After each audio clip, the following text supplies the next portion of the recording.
पुराने वक्तों की बात है कि शहर से दूर एक बहुत खूबसूरत सा कस्बा था और उस छोटे से कस्बे में लोग अपनी ज़िंदगियां बड़े सुकून से गुजार रहे थे। उस कस्बे में लोगों के छोटे छोटे खूबसूरत मकानात बने हुए थे और उन्हीं मकानात में एक छोटा सा 2 कमरों का मकान 2 भाइयों का था, जिसमें से बड़े भाई का नाम अजमल था। अजमल साहब को पूरा दिन कोई काम नहीं था, या तो बैठकर चाय पीकर आराम करते थे या फिर आराम कर कर के थक जाते तो फिर खर्राटे मारकर सोते थे।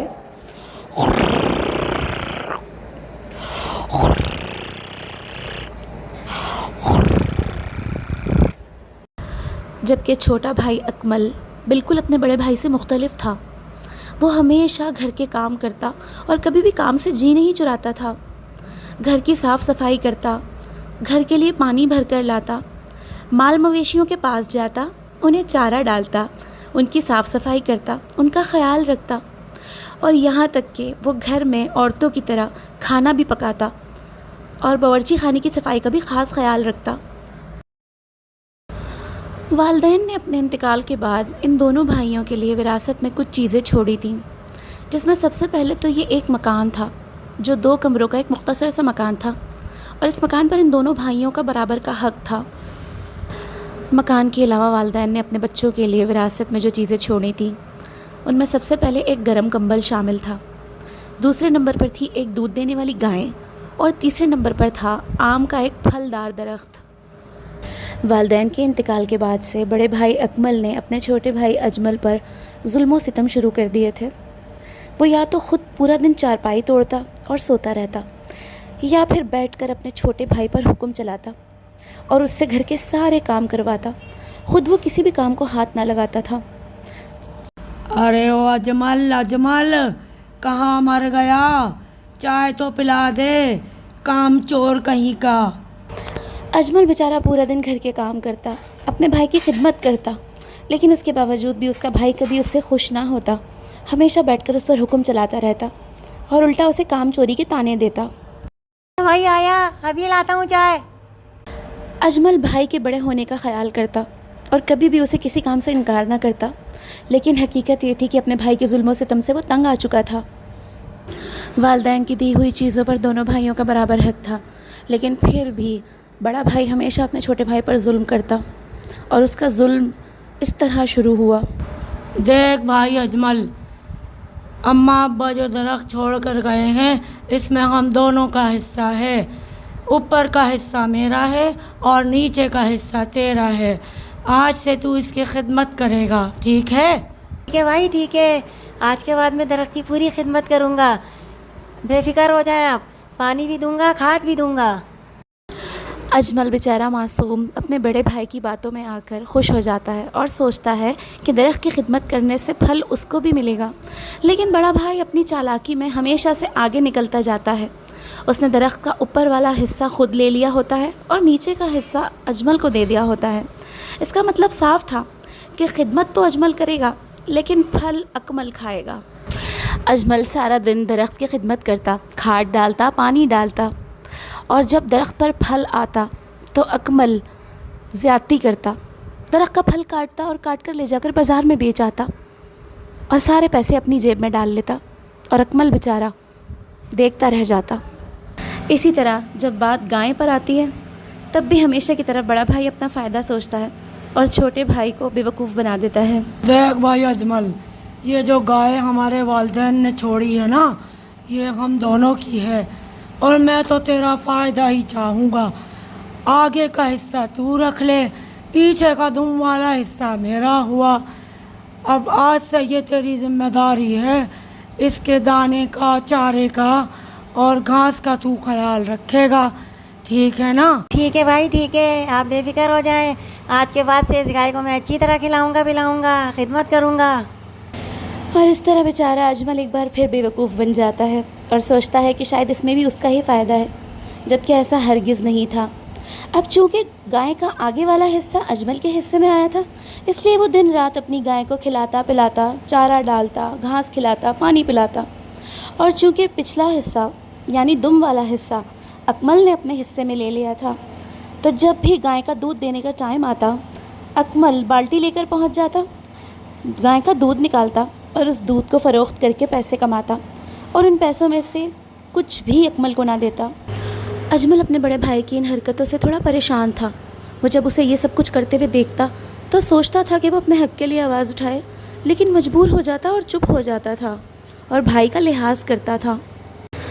अब बाकी बचता है कंबल। तो जब बात उस गर्म कंबल पर आए तो भी हमेशा की तरह बड़े भाई ने अपना फ़ायदा सोचा। वो अजमल से कहता है, देख भाई अजमल, अब रह गई बात इस कंबल की, तो बेटा दिन में इसे तू रख लिया कर और रात में मुझे दे दिया कर, मुझे ठंड बहुत लगती है, समझ आई? भाई वैसे सर्दी तो रात में ही ज़्यादा होती है, लेकिन चलें कोई बात नहीं, मैं लकड़ियाँ जला के गुजारा कर लूँगा। अकमल एक बार फिर से अजमल को बेवकूफ़ बना देता है और दिन में कंबल उसे दे देता है, जबकि दिन में कंबल की कोई ज़रूरत नहीं थी। कंबल की असल ज़रूरत तो रात को पड़ती थी जब शदीद सर्दी होती थी, और सर्दी में बड़ा भाई मज़े से कंबल तान कर सोता और छोटा भाई बेचारा लकड़ियाँ जलाकर सर्दी में ठिठुरता रहता। अब तो मोहल्ले के और आसपास के लोगों ने भी इस बात को महसूस कर लिया था कि बड़ा भाई अपने छोटे भाई पर बेतहाशा जुल्म करता है। मोहल्ले के लोग कुछ कहते नहीं थे, लेकिन फिर भी आपस में बात ज़रूर करते थे। अरे बहन, मुझे लगता है कि ये जो बड़ा भाई है ना, अपने छोटे भाई का दुश्मन बन गया है। वरना भला ऐसा कोई करता है माँ बाप के मरने के बाद कि अपने छोटे भाई से सारी चीज़ें छीन ले और नौकरों की तरह उससे काम करवाता फिरे। आप सही कह रही हैं, मुझे भी कुछ ऐसे ही महसूस हो रहा है। अजीब लोग हैं, बड़े भाई को अपने छोटे भाई का कोई ख्याल ही नहीं, और छोटा भाई है जो बेवकूफ़ बनता चला जा रहा है। वहीं मोहल्ले में निज़ाम चाचा का घर भी था। निज़ाम चाचा मोहल्ले के बहुत अच्छे आदमी थे, जिनका दिल बड़ा ही नरम था और वो बड़े ही इंसाफ पसंद थे। और सबसे बड़ी बात यह कि वो अजमल और अकमल के मरहूम वालिद के दोस्त भी थे। जब वो देखते थे कि अजमल पूरा दिन काम करता है, मेहनत करता है और भाई उसके साथ जुल्म कर रहा है, तो उनको बड़ा अफसोस होता था। एक दिन जब निज़ाम चाचा ने देखा कि अकमल घर पर नहीं है और अजमल घर पर अकेला है, तो वो मौका देखकर अजमल के पास पहुंच गए। सलाम चाचा, आओ आओ, बड़े दिन बाद आए हो। वालेकुम अस्सलाम। कैसा है अजमल बेटा? मैं ठीक हूँ चाचा, बस कुछ परेशान हूँ। तेरी परेशानी बेटा दूर करने आया हूँ। आप बैठ मेरे पास। वालों से पता चला है कि अकमल तुझ पर जुल्म तोड़ रहा है। तुम दोनों मेरे मरहूम दोस्त की निशानी हो, लेकिन मैं ये बर्दाश्त नहीं करूँगा कि तेरा बड़ा भाई तुझ पर जुल्म करे। बस चाचा क्या करूँ, बड़ा भाई है, इसी वजह से चुप हो जाता हूँ। पर क्या करूँ, उसने मेरी ज़िंदगी अजीरन कर दी है। पूरा दिन काम करता हूँ, मेहनत करता हूँ, पर मुझे कुछ नहीं मिलता। जो मिलता है सब कुछ वो लेकर चला जाता है। बेटा मेरे पास बैठ और मेरी नसीहत अपने पल्ले से बांध ले। चाचा निज़ाम अजमल को अपने पास बिठाकर उसे नसीहत करते हैं और अजमल को उनकी बात अच्छे तरीके से समझ में आ जाती है और अजमल ठान लेता है कि अब मैं भी अपने हक़ के लिए लड़ूंगा और आवाज़ उठाऊंगा। अगले दिन सुबह का सूरज निकलते ही अजमल अपनी आरी उठाता है और दरख्त के पास पहुंच जाता है। वो आरी चलाकर अब दरख्त काटने ही लगता है कि इतने में अकमल वहां पहुंच जाता है। अरे अरे, ये क्या कर रहा है? फलदार दरख्त को क्यों काट रहा है? क्या पागल हुआ है क्या? नहीं नहीं भाई, पागल नहीं हुआ हूँ। आपने खुद ही तो कहा था नीचे वाला दरख्त मेरा है, मैं नीचे का दरख्त काट के अपना हिस्सा ले रहा हूँ। वैसे भी पूरा दिन मैं इसकी खिदमत करता हूँ और मुझे इसका एक फल भी नहीं मिलता, तो बेहतर है कि मैं इसको काट के अपना हिस्सा ले लूँ। अरे अरे, सब्र कर, मेरी बात सुन। आज से मिलके इसकी खिदमत करेंगे और जो फल निकलेगा वो आधा तू ले लेना, आधा मैं ले लूँगा। अच्छा भाई ठीक है, अगर ये बात है तो आज से आधा फल मेरा होगा। अकमल जब अजमल को दरख्त काटते हुए देखता है तो डर जाता है और सोचता है कि अगर इसे दरख्त काटने से ना रोका तो दरख्त तो हाथ से चला जाएगा। इसलिए वो मजबूरन फ़ैसला करता है कि अब से आधा फल वो अजमल को देगा और इस तरह अजमल की ये परेशानी हल हो जाती है और चाचा निज़ाम की पहली नसीहत काम आ जाती है। चाचा निज़ाम जब अजमल को अपने हिस्से का फल ले जाते हुए देखते हैं तो बहुत खुश होते हैं। अब बारी आती है गाय की। अगले दिन जब गाय को घास और चारा खिलाने का वक्त आता है तो अजमल अपने हाथ में छुरी उठाकर गाय को ज़िबा करने पहुंच जाता है। अजमल गाय को काटने ही लगता है कि इतने में अकमल सर पर आ जाता है। हाय हाय, ये क्या कर रहा है? दूध देने वाली गाय ज़िबा कर रहा है, क्या दीवाना हुआ है? अरे भाई, आपने खुद ही तो कहा था कि इस गाय का आगे वाला हिस्सा मेरा है और पिछला वाला आपका। तो मैं तो अपना आगे वाला हिस्सा ही ज़िबा कर रहा हूँ ना। वैसे भी इस गाय की खिदमत तो मैं करता हूँ और मुझे ज़रा सा भी दूध नहीं मिलता, तो बेहतर है मैं इसे काट के अपना हिस्सा ले लूँ। अरे अरे रुक जा, मेरी बात सुन ले बेटा। आज से हम दोनों भाई इस गाय की खिदमत मिलकर करेंगे और जो दूध निकलेगा वो आधा तेरा आधा मेरा, ठीक है? और बिलाखिर इस तरह गाय का मसला भी हल हो जाता है और चाचा निज़ाम की नसीहत काम कर जाती है और अब से अजमल को दूध का आधा हिस्सा भी मिलने लगता है। अब सर्दियों का मौसम शुरू होता है और बात आ जाती है कंबल की।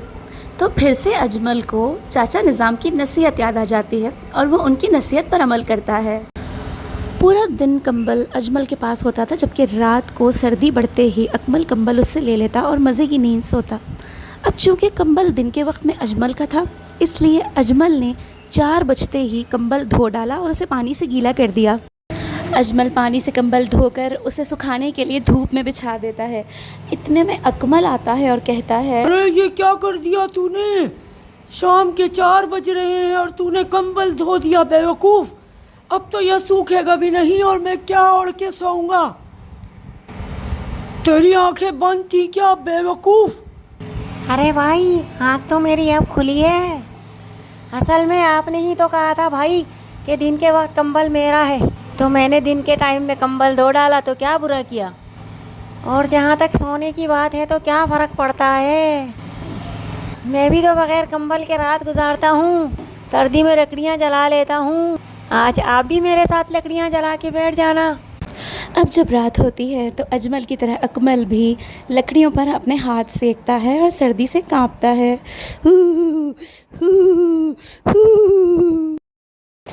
अकमल को एहसास होता है कि सर्दियों की रातों में बिना कंबल के रात गुजारना कितना मुश्किल होता है। रात गुजारने के बाद सुबह होते ही वो अजमल से कहता है, देख भाई अजमल, खुदा का वास्ता अब ये कंबल धोना मत। कहीं ऐसा ना हो कि यह कंबल गीला रह जाए और रात सर्दी में ठिठुरना पड़े। कल रात भी मेरी कुल्फ़ी जम गई थी। एक काम करते हैं, आज से हम मिलकर ये कंबल ओढ़ेंगे और मज़े से दोनों भाई सोएंगे। बिलाखिर अकमल को एहसास हो ही जाता है कि सर्दी में बगैर कंबल की रात गुजारना कितना मुश्किल होता है और अब दोनों भाई मज़े से कंबल में सोते हैं। अगले दिन चाचा निज़ाम उन दोनों से मिलने के लिए आते हैं। बेटा, तुम लोग दोनों भाइयों एक दूसरे के हक़ का पूरा ख्याल रखो। अल्लाह तुम लोगों को खुश रखे। बेटा, कोई मुश्किल हो चाचा निज़ाम को याद रख लेना। चाचा निज़ाम दोनों को नसीहत करने के बाद अपने घर वापस लौट जाते हैं और उसके बाद दोनों भाई हंसी खुशी अपनी ज़िंदगी गुजारने लगते हैं। अकमल अजमल का पूरा ख्याल रखने लगता है और उससे मोहब्बत करता है। तो प्यारे दोस्तों, इस कहानी से हमें सबक मिलता है कि हमें कभी भी किसी का हक़ नहीं मारना चाहिए और हाँ, अपनी चीज़ें हमेशा दूसरों के साथ बांटनी चाहिए, क्योंकि बांटने से कभी कम नहीं होता, हमेशा बढ़ता ही है।